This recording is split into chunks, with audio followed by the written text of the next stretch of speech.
Hey guys, what's going on? This is Dr. Matt Winning at winningstrength.com.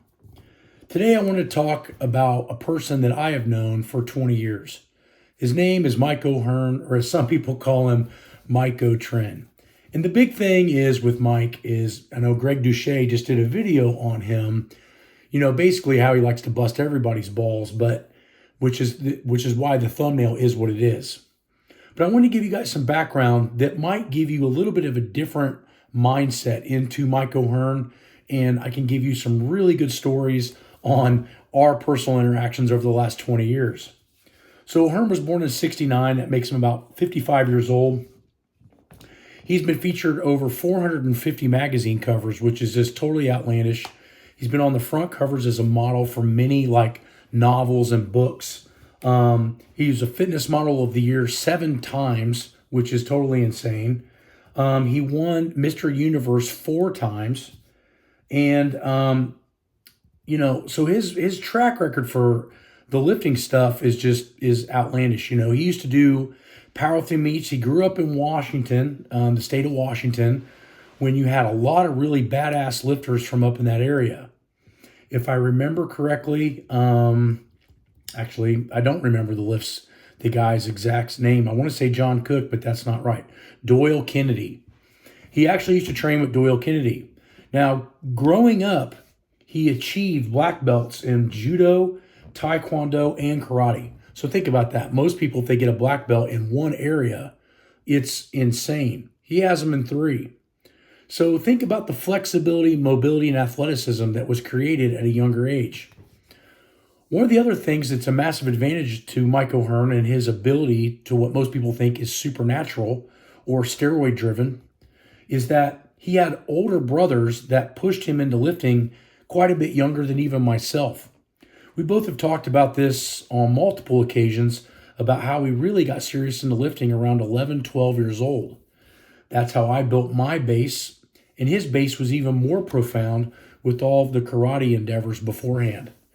Not only was he a great lifter and a great martial artist, he also was an All-American in football and a 3-time Washington State All-American in high school. So not only, again, is he a great martial artist, a great bodybuilder, and a decent football player, he's all 3 of those combined. Which lends me to believe and understand, guys, that we have never in the last 20 years talked anything about steroid cycling. The interesting part is that I've stayed at his house for multiple days on end. We've trained at Gold's Gym multiple times. He's come to my gym and trained with me. That leads me into some stories to tell you guys. I'm about 38 or 39 at the time. I had just retired from powerlifting as one of the top powerlifters in the world with a 611 bench. We're doing speed upper that day, and it's myself, Mike OHEARN, and Stan Efferding. We're training and we're doing 185 pounds on the bench bar with 100 pounds of band tension and 120 pounds of chain. So I can do the math for you real quick. That's over 400 pounds. And we're doing it for quickness, not for strength. I do my 8 sets of 3. Stan Efferding does his 8 sets of 3. And OHEARN does his 8 sets of 3. On the 9th set, keeping in mind, I'm a professional powerlifter. Stan Efferding was a professional powerlifter. And Mike OHEARN was a decent powerlifter and amazing bodybuilder. We take the last set, set number 9. And set number 9, I say, let's see how many we can do. I knew I was good for about 25. So we let Stan go first. He was the oldest of all of us. Stan gets around 12 to 14. I go next, and I hit 25. OHEARN goes next and gets close to 30. I mean, he has never even really trained with bands or chains, never really seen that setup, hops in and beats 2 world champion powerlifters, and we're not talking basic world champion, we're talking all-time world record holders, and beats us at our own game in benching. Pretty remarkable. Now, what I try to find and try to tell people is, guys, look, drugs are one thing, but drugs don't keep you in shape until you're nearly 60. I've seen pictures of Mike OHEARN throughout my entire career since the early 90s. And I can tell you this, OHEARN has looked amazing for 35 or 40 years. He's never went up and down. He's never cycled off of drugs that you can tell. He always looks hard. He always looks lean, and he is always strong. My guesstimate is that he would be stronger than 75 or 80% of the competitive powerlifters at a national rank today at 55 years old. His work ethic is second to none.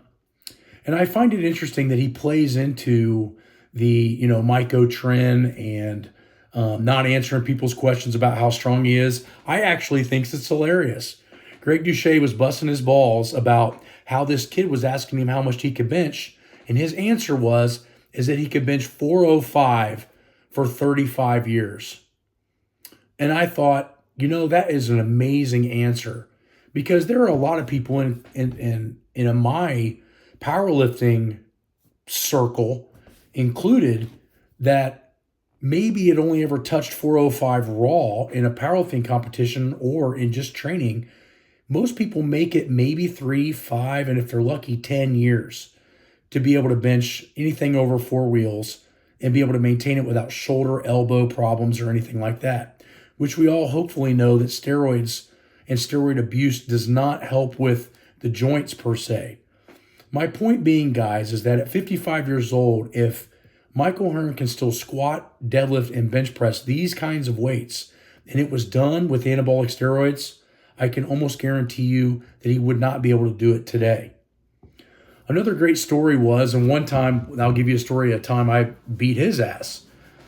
And hopefully he'll respond to this video. I sent him an email or a text message that I was going to do a video about him.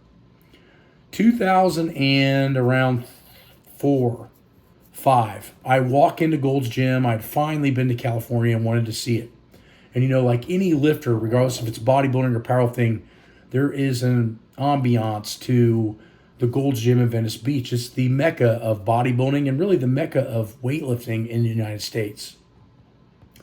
I walk in and I'm friends with Mark Bell and Chris Bell, and Chris Bell's living in California in the LA area at that time. I walk over and meet Chris Bell because I don't know O'Hearn that well. And Chris Bell introduces me to Michael Hearn and said, "Hey, this is the strongest guy we have at Gold's Gym." And I'm shaking his hand and I'm like, "Oh, this guy's a pretty boy fuck stick, right?" Like most people think he is. And so we go over and he's safety bar squatting to a 12-inch box. Pretty low for me, but I'm thinking, well, this guy's 6'3", too, so it's not going to be any lower for him. I can hang. So we end up working up in the safety bar squats, and we're doing like sets of 10. We get up to 500 for sets of 10. He goes, "Hey, Matt, I got some friends over here. They've never seen anybody squat 600. Do you mind doing it real quick?" So we throw another plate on and maybe like a 5 or a 10. So it's like 605. And I go down and I just blast it up like it's speed work. And everybody's like, "Ooh, that's crazy," And now Mike goes, "Now you're the strongest guy anybody's ever seen at Gold's Gym," which is probably not true. But the point being is that if Mike is your friend, he's very humble. If Mike does take drugs, I've never seen it. And I've lived at his house for a handful of days. We've been around, talked training. We've talked anabolics before about what I was taking. And he never said anything. And I thought it was interesting that Greg Doucet and a lot of these other guys that have maybe less of a following than O'Hearn, how they want to jump his ass, bust his balls, and do all this crazy shit, when in reality, he's probably one of the most genetically gifted people I've ever met and ever seen, both in how he looks and both how he performs. So again, to Greg Doucet and a lot of these other guys, don't hate on O'Hearn because you're not them. You're not him. I'm not him. And it's always humbling to go and train with him, and it's always humbling to be around a guy that can be that lean and stay that strong. And in my opinion, after 40-something years of that, that's not drugs. So go visit winningstrength.com. If you guys look at the Power Building 1 and 2 manual, there are some waves or 3-week waves of training that were designed as a hybrid system based off of what Michael Hearn was doing. So if you don't have those manuals, you definitely want to grab them. Talk to you guys soon.